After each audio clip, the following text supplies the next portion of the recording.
D'abord, c'est l'aboutissement de tout un processus de déjeuner, de discussions qui sont toujours passionnantes et intéressantes avec mes confrères jurés, avec des journalistes, avec le président de jury. Cette année, en plus, c'était Costa Gavras. Voilà, donc c'est l'aboutissement d'une série d'échanges qui sont stimulants, qui sont passionnants. Et puis, je trouve que c'est une très belle journée parce que c'est un moment assez rare dans l'année où l'Assemblée nationale ouvre ses portes, où tout le monde peut venir. Il y a les journées du patrimoine, il y a d'autres moments, mais là, ça fait partie de ces moments où le Palais Bourbon s'ouvre à tout le monde. Et c'est aussi quand même un moment où le Palais Bourbon devient une espèce de librairie géante, comme ça.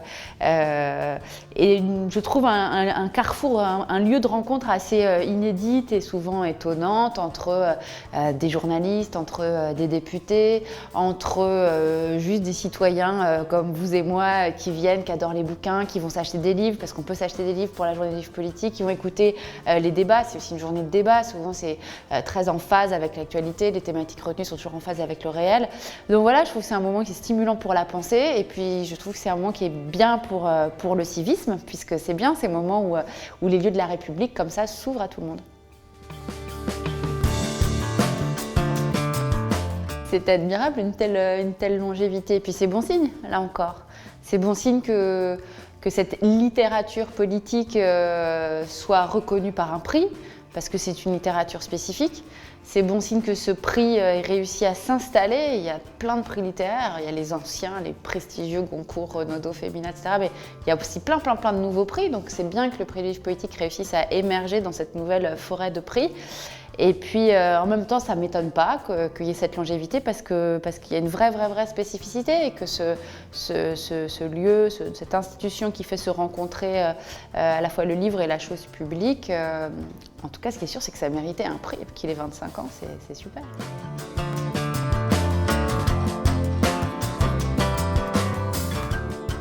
Je pense qu'il y a des gens pour qui le livre politique, c'est des livres écrits par des politiques, d'autres pour qui le livre politique, ça se conçoit au sens un peu plus large d'essais, de réflexion qui parlent de la vie publique, de la citoyenneté, etc., du réel. Et puis, il y a plein de gens qui vous expliqueront que le roman aussi peut être politique. Que les romans de Balzac, par exemple, sont évidemment, éminemment politiques. Donc évidemment aussi que le livre politique est indispensable, puisqu'il est comme ça polymorphe. Bien sûr qu'il est indispensable.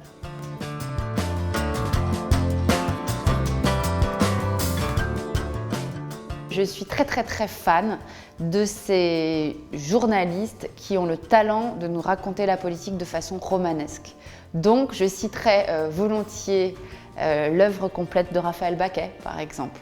Aussi bien quand elle nous parle des Strauss-Kahn que quand elle nous parle de François de Grossouffle, par exemple. Voilà, cette capacité à saisir la dimension romanesque de ceux qui nous gouvernent, ça reste quand même ce qui me bluffe le plus.